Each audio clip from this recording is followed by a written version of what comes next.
Pero no quisiera distraerme, quisiera ir al punto de las tres ideas más importantes que yo quisiera rescatar de los comentarios. Y quisiera rescatar de los comentarios para decir que algunas de las cosas que yo he dicho tienen consecuencias que me parece que todavía no son recogidas. Cuando se universaliza el proceso de universalizar un servicio, se incorpora población cada vez más heterogénea al servicio. Y yo lo que creo es que tenemos un problema en el sentido de que no terminamos de entender que hay una distribución normal y que hemos estado formando una cola y que hay que colocar el servicio a personas que están cada vez más lejos de la cola. Inevitablemente. Una de dos. O nos quedamos con el 5%, el 3% en la primera gráfica que yo mostré. Hemos estado en 0.7% de la población. Los universitarios eran menos del 1% de la población. Claro, cuando uno en menos del 1% selecciona con alto grado de selectividad. El rector de la Universidad de Arizona, una persona muy interesante que hay que seguir de cerca,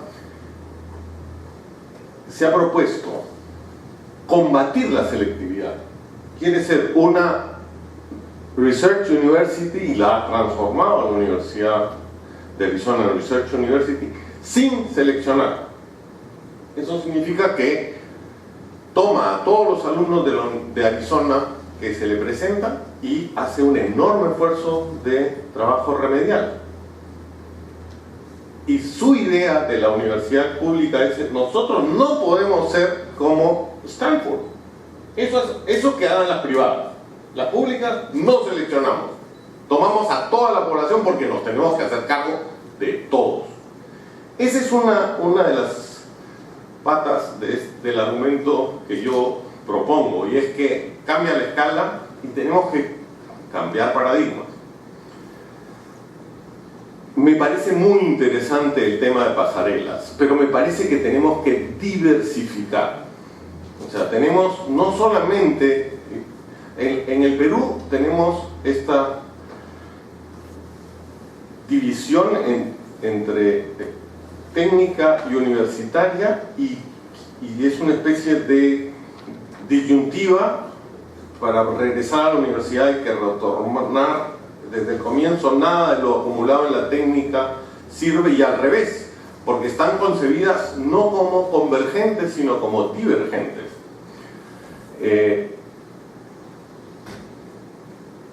Si quisiéramos atender a la heterogeneidad, tenemos que pensar que la heterogeneidad es mayor que los tres canales que pensó Humboldt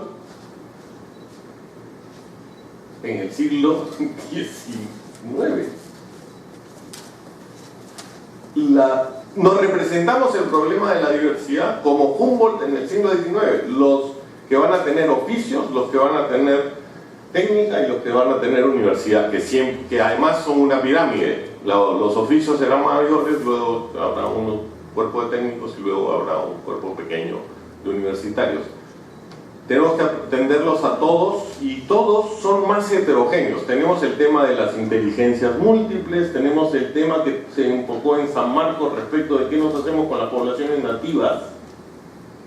Tenemos heterogeneidad cultural seria. La cultura académica es una cultura cosmopolita universal. Para poder ser publicado en una revista académica, uno tiene que escribir con un cierto tipo de retórica. Todos los que no tienen ese tipo de retórica acaban rebotados del sistema peer review. Entonces yo lo que creo es que ahí necesitamos ampliar la oferta en términos de tipos. Yo sí creo que la norma debe ayudar a ordenar y que no todo sea lo mismo, porque ahora todo es o universitario y todo es o técnico, y hay técnico también de clase Z y técnico de altísimo nivel. como hay universidad de clase Z y universidad de altísima nivel. Y aquí un comentario. No es cierto que las públicas han mantenido el estándar y las privadas lo han aguado. O sea, el problema es que ha crecido la población. No, estaba comentando a Gustavo. Disculpa. Gustavo dice que las públicas mantienen y que son las privadas las que bajan el estándar. El estándar cambia por razones de heterogeneidad estructural, diríamos, en la medida en la que metemos más gente de la distribución de la curva normal, pero además porque estamos creando universidades atroces. Y estamos creando universidades atroces públicas. No sé si han visto el informe sobre la Universidad de Moquegua o sobre la Universidad de José María Arguedas públicas o sobre la Universidad de Villa El Salvador. Hay un montón de creaciones en curso que son terribles. Nicolás Lynch comenta sobre cómo es que dentro de la universidad pública hay que llenar los horarios y entonces se otorga un cargo de un curso de geología a un abogado. Eso lo declara él en un libro, no me lo estoy inventando. O sea, tenemos un problema y el problema no va por público y privado.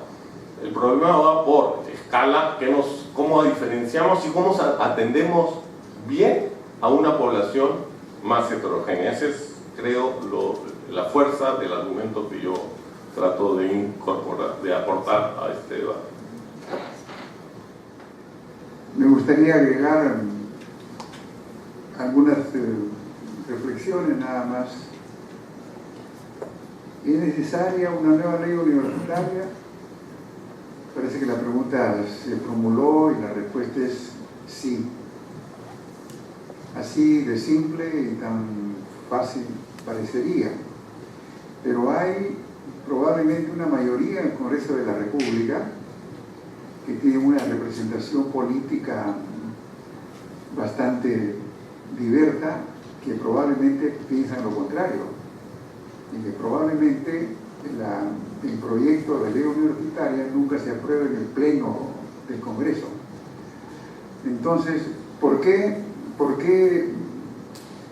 sostener de que es necesaria una nueva ley universitaria?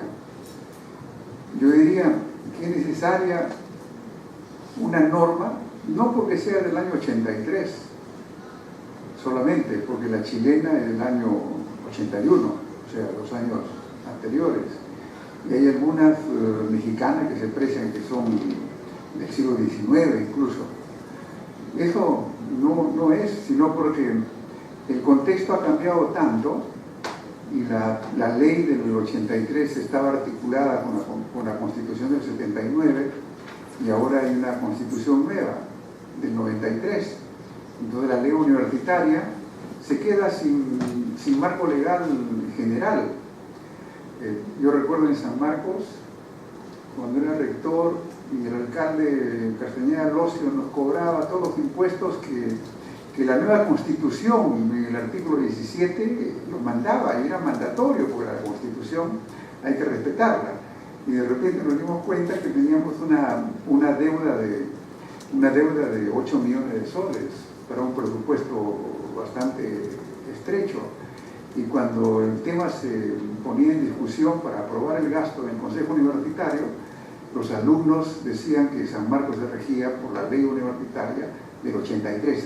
Bueno, ahí hay una discrepancia, y cuando consultaba a los juristas me decían que respete la Constitución, y los estudiantes que respete la ley.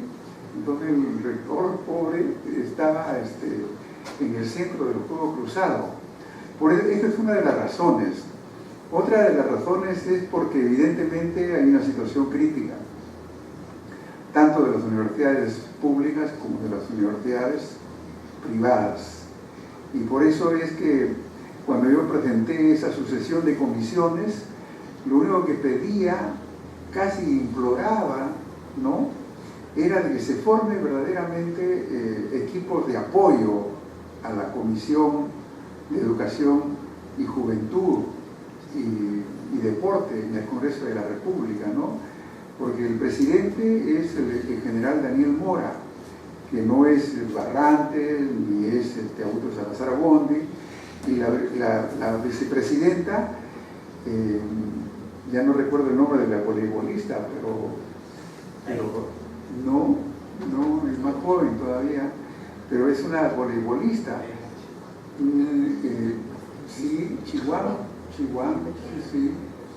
Y los otros integrantes realmente deberían preocuparse, ¿no? Porque para hacer una ley universitaria significa tener una relación bien estrecha con su tiempo. Y en eso sí yo creo que Gustavo está también de acuerdo. Vivimos una situación como la que vivimos actualmente, de economía de mercado, de mercantilización de los servicios. Entonces es un contexto que nos rodea y evidentemente no podemos desconocer ese contexto.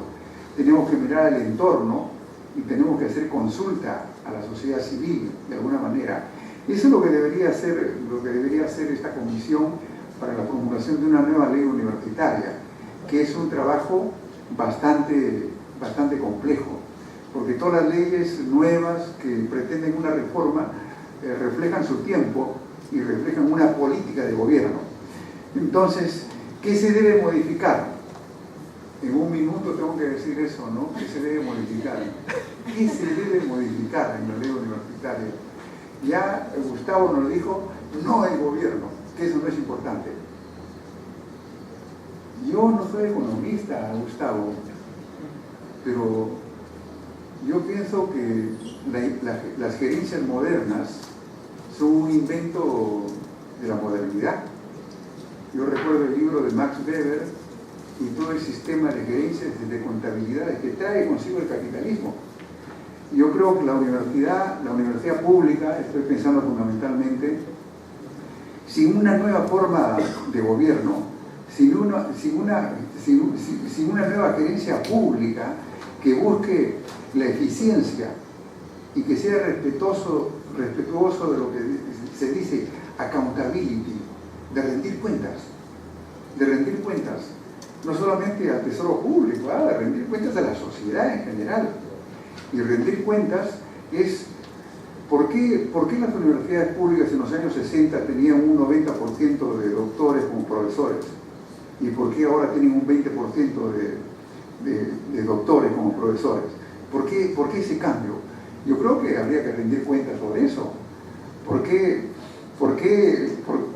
hay una serie de beneficios y de cosas buenas que han sucedido en la universidad también, pero yo creo que el sistema de gobierno de la universidad, probablemente en las públicas, es un tema muy delicado.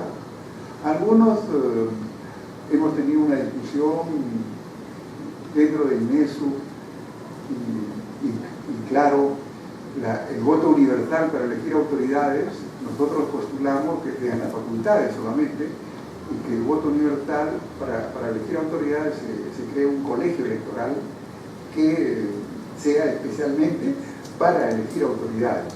Ese es un modelo, una propuesta, pero me parece que los que gobiernan la universidad deberían tener una idea de gerencia pública, tener una idea de manejo de un bien público y tener la noción de rendir cuentas a los que lo eligieron o a los de donde provienen los recursos para las universidades. Bueno, finalmente creo que debería haber una mayor inversión en la universidad pública, una mayor inversión en educación. En los años 80, que Salomón refirió, el Estado financiaba a las privadas también. Financiaba algunas privadas importantes y algunas no tan importantes. Y a la vez financiaba a la pública. Pues ahora escasamente financia a la pública y no financia para nada a la privada, salvo dando el decreto legislativo 882, ¿no? Pero entonces yo diría de que debe haber una mayor inversión en educación. Y el Estado y el gobierno debería aportarle como se porta con cualquier padre de familia de clase media que invierte todo en la educación de sus hijos. Eso es lo que se debería hacer. Gracias. Partiendo de lo penúltimo que mencionaba Manuel, que es este tema de... Yo no me opongo, de hecho, creo que hay que reformular el sistema de gobierno, sobre todo las universidades públicas. Lo que yo decía es que no se debería incidir tanto en regular al milímetro, ¿no? Los consejos de facultad y las responsabilidades, las atribuciones de cada uno de los directivos, porque apelando a gerencias modernas, eso resta flexibilidad. Lo más importante es que se rinda cuentas de los recursos y de las metas a las que se comprometieron, a que no cumplir los formalismos. Entonces, atando eso a la disposición de más recursos, yo también creo que las universidades públicas deben tener más recursos, pero contra logro de resultados, ¿no? Se deberían haber más convenios de desempeño entre universidades públicas y el Ministerio de Economía, en el que contra un plan específico, ¿no? De, por ejemplo, producciones científicas o mejoras en algunos elementos claros de aprendizaje, el Estado da más recursos, y eso me parece que está bien. Entonces, tratando de encontrar porque como se decía aquí, todos estamos muy atados a la institucionalidad previa e histórica que ha habido en el Perú, pero yo he estado consultando con otras realidades de universidades públicas en otros países. Por ejemplo, la Universidad de Chile no aparece en los rankings de rankings mundiales, bastante bien ubicada, y es una universidad pública, y hasta donde yo he podido averiguar, hay más rendición de cuentas de parte de ellos, pero también más libertad para poder administrar, ¿no? Académicamente y gerencialmente sus recursos. Entonces, creo que hay que ir a modelos donde haya más rendición de cuentas, pero por otro lado más flexibilidad en cómo se manejan las universidades. Un poco como se maneja acá nuestras universidades privadas sin fines de lucro. Creo que tenemos mucha más libertad para cumplir nuestros fines, con tal de que consigamos los resultados académicos y de formación que se nos debe exigir. Lo que cambia es quién es el dueño, ¿no? En algunos casos es una asociación sin fin de lucro, en otros casos puede ser un empresario privado, algunos empresarios privados, en otros casos es el Estado, sea el Estado a nivel nacional o a nivel regional. Digamos, el tipo de gerencia no debería ser tan distinto. Lo que cambia son los dueños y a quién se le rinde cuenta. Pero no debería haber tanta diferencia en cómo se administra una universidad de talla regional o mundial, ¿no? Sea pública o sea privada, porque algunas universidades públicas, ya el caso de Chile es un ejemplo, el caso del consorcio de universidades de Los Ángeles, todas son públicas, son de talla mundial, ¿no? Y miremos cómo se administra, o sea, se administra mucho como organizaciones privadas. Claro, tienen que rendir cuentas a, ¿no? unos consejeros y personas nominadas por el Estado de California para supervigilar que hay un buen funcionamiento, ¿no? Pero no creo que haya mucha diferencia entre cómo se administra Berkeley o Los Ángeles contra Stanford. Y una es privada y otra es pública. Entonces, ese tipo de experiencia internacional creo que deberíamos mirar una comisión de expertos ¿no? Debería estar mirando un poco más cómo se manejan las mejores universidades e instituciones del mundo para tratar de aprender y aplicar en lo que sea posible en nuestro caso, y de esa manera yo creo que naturalmente se podrá exigir y encontrar disposición de parte de las autoridades para otorgar más recursos, porque si no, veamos el caso del canon, ¿no? Destinado para investigación. ¿Cuánto de eso se está realmente aplicando? Falta capacidad de investigación en muchas de nuestras universidades públicas. O sea, hay varios temas donde creo que todos estaríamos de acuerdo en que son importantes. Hay los recursos, lo que falta es gerencia, ¿no?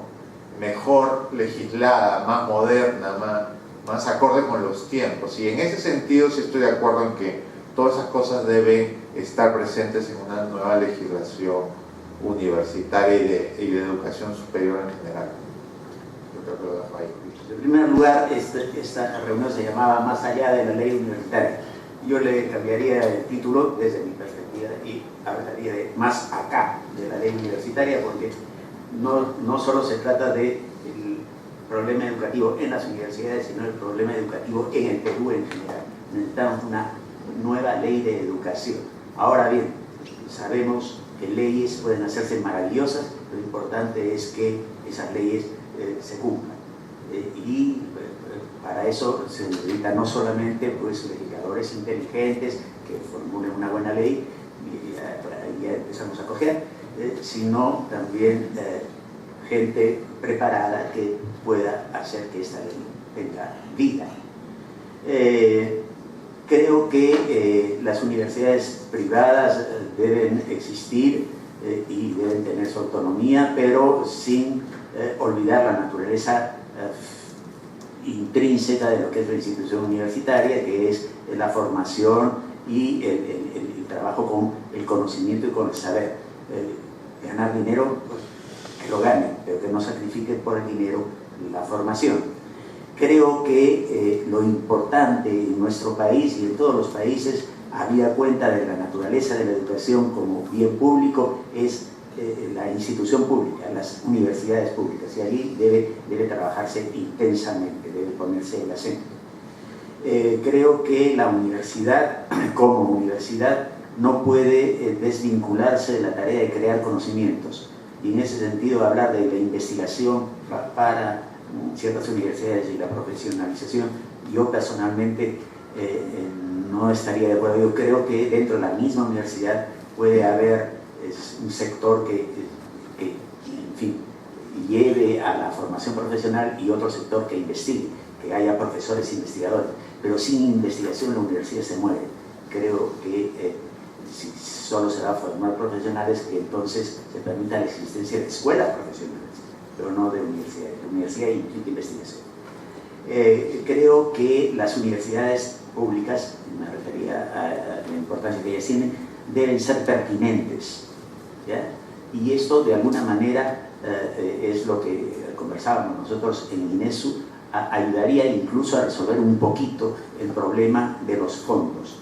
¿Por qué tener 30 y tantas universidades como la de Mandaguay, la de, no sé, Moquegua, etcétera? Si pudiéramos pensar en 7 u 8 universidades macrorregionales o interregionales, para no hablar, que no se peleen las regiones entre ellas, cada una de excelencia en determinado aspecto del conocimiento. Una universidad pública fuerte en el Perú para el derecho, una universidad fuerte en el Perú para las ciencias médicas, una universidad fuerte en el Perú, estoy hablando pública, para las ciencias agronómicas. El dinero que se reparte entre 30 y tantas universidades se repartiría entre 8. Las otras, las ya existentes, evidentemente aquí hay todo un problema político, eso jamás se va a llegar a realizar, porque cada región pondría el grito en el cielo si es que no le toca a ella ser sede de la universidad. Pero podrían quedar las universidades que ya existen como universidades que den un primer ciclo de formación, y de allí los alumnos pasen, en función de sus intereses, a las estas universidades grandes. Con eso, además, ¿saben qué se daría en el Perú, dentro del Perú? Una movilidad estudiantil, como la que se ha dado en Europa a través del programa Erasmus, y la gente comenzaría a conocer más el Perú. Y realmente creo que eso podría ser interesante. Pertinencia, entonces. Creo que cada universidad y todas las universidades públicas y privadas debieran tener una buena parte de su tarea dedicada a una autorreflexión sobre ella misma, sobre su quehacer, sobre su ser y sobre su quehacer. Es verdad, existen en las universidades direcciones académicas de planeamiento. Sí, planeamiento es una cosa, pero otra cosa es pensarse ella misma. La universidad debe pensar. Si ella no se asume, no se entiende, no se comprende, ¿quién la va a entender? Estos cambios que ahora se quieren hacer en la universidad debieran nacer como propuestas de la propia universidad que se mira en sus virtudes y se mira también en sus debilidades. Creo yo que los estudios generales, habida cuenta de todo lo que ya he dicho, deberían generalizarse, valga la redundancia, y volver y dar vida a una definición de la universidad como una comunidad inclusiva. Y estoy hablando aquí de clases sociales, de dinero, de culturas. Dialógica, en donde haya intercambio razonado y razonable de pareceres, en donde haya espíritu crítico, en donde se investigue, en donde se establezca que esa comunidad no solo es la del profesor, sino también la del estudiante y eventualmente el graduado, en tanto que la universidad no lo va a abandonar a lo largo de su vida. Creo que esa comunidad debe ser autónoma, lo cual no implica irresponsabilidad y anarquía. Autónoma, pero rendiendo cuentas, autónoma, pero teniendo, si quieren, una línea de acción que debe estar establecida en sus estatutos. Finalmente, creo que la universidad está más que para formar profesionales o preparar profesionales para formar personas, y que en ese sentido la profesión es un elemento dentro de la vida de las personas, pero no lo es todo, ¿no? Hay detrás del ejercicio profesional una visión del mundo, un modo de ser con los demás, un modo de ver su responsabilidad frente a la sociedad, y esas cosas las debe alentar la universidad.